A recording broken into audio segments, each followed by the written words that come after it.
By that time, I had received my immigration papers and had everything in place, and eventually became a green card holder. So I was granted or afforded the freedom to move forward economically in a foreign culture, in a foreign country, for which I am grateful. Making your own living is a basic human right. It is an absolute necessity, both to feed your body, but also to be expressed as a human being. So I'm grateful that I was afforded the opportunity to move forward with a whole life in California, which was the place of my choice due to its astounding beauty and freedom of thought in the Bay Area. So I worked as a bookkeeper and I worked autonomously. And I had to find a way to accommodate my high sensitivity, my need for trust, my need for emotional stability. I'm very sensitive and very shy by nature. So I had to find a way to kick ass and take names without harming anybody, especially myself. And it came to my great advantage that I was exposed to nonviolent communication. Nonviolent communication is, I call it a grammar of the heart. It was developed by Marshall Rosenberg, who used it successfully between fractions of Israeli and Palestinians to create peace and shared reality and mutual understanding and respect. And it can be used for everything. It is not only a way of speaking, it is a way of translating our regular thought process, our regular actions, into what is in our hearts. Why do we do what we do? And as you apply this process diligently, you will inevitably arrive at the human heart and the connection, the human fabric, the shared humanity between all of us. And I would say it became my main spiritual practice, my path for many years.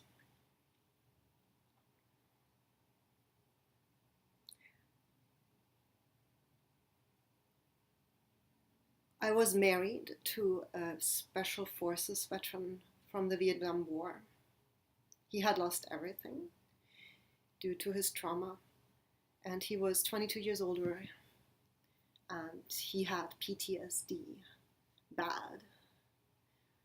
And I would say I survived because I rigorously used the nonviolent communication consciousness and also put him through the classes and the instruction in nonviolent communication. So I would say the model was imprinted into my very soul because I had to survive somebody who lived with guns under the pillows and knives, and who initially occasionally threatened me until he learned to speak nonviolent communication. So if it works with a deadly Vietnam veteran special forces guy, will it work with other things? If it works between Palestinians and Israelis,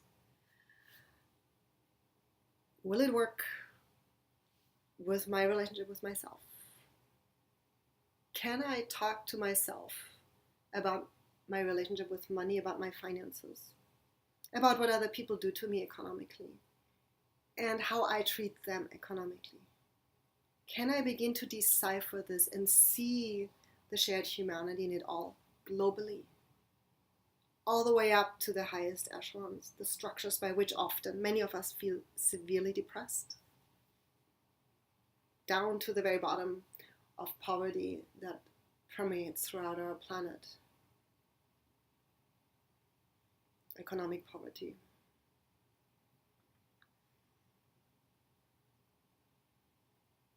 And for me, the answer is yes.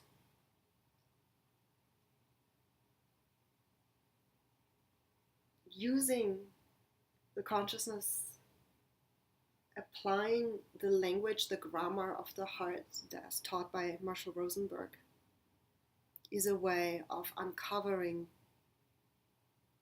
a shared reality, a commonality, and compassion in relation to economics, currency, and how to make one's living, and how one is treated by society.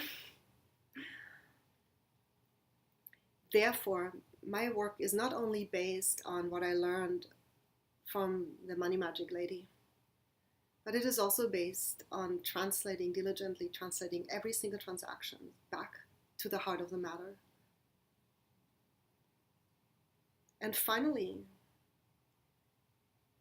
I'm using methods of Gestalt therapy, alchemical hypnotherapy, and shamanic practices. In the shamanic or alchemical model, the world around us is part of ourselves, reflects us. Meaning everything I experience actually contains my very essence, my own very essence. Now, this doesn't always look that way, but if you study diligently and look at reality, at least it looks like that to me, to the astute observer, they will recognize that there's a connection between what happens and myself, between my outer experience and my heart, my inner life. And so therefore alchemical and Gestalt methods are very effective. In the alchemical method, there are a variety of strategies. One of them is to dialogue with what appears as a separate other and glean information that way, establish dialogue. Now, for this, as you can imagine, if you have like a furious $100 bill that is upset with you because it does not like how you used it, it is good to use nonviolent communication to understand what's really going on for that poor thing. And for you being chided so harshly. This is one method, dialogue. Another method is to actually become the item, which would be maybe become your bank account. And tell your story about your life.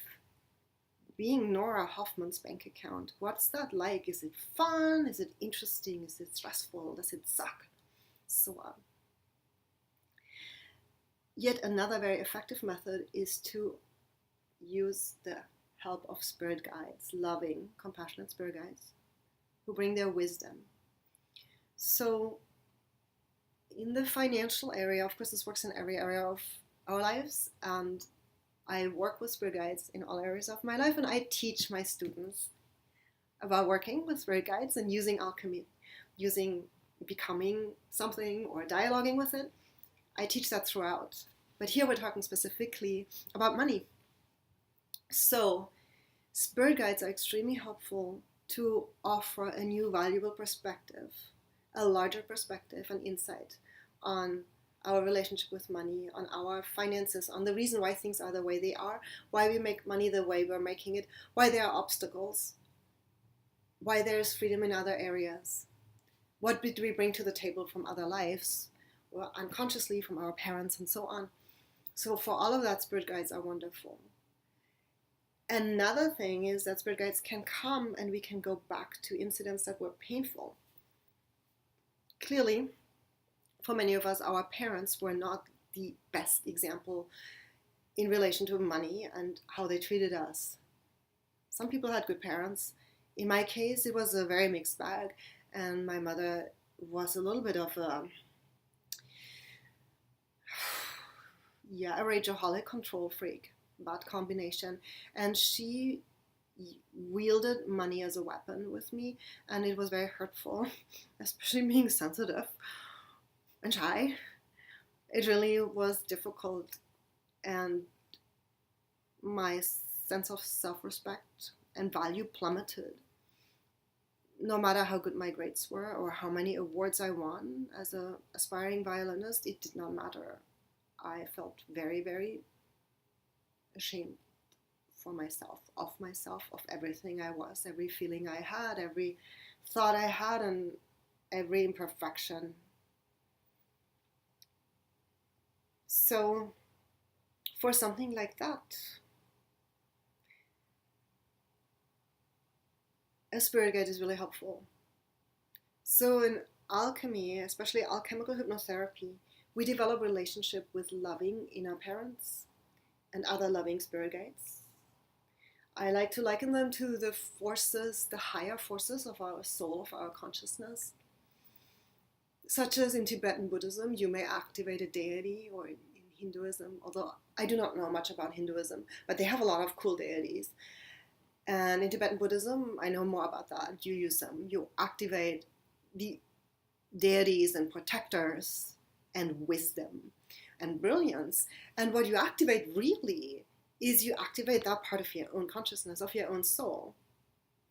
So alchemy, esoteric alchemy, is exactly that.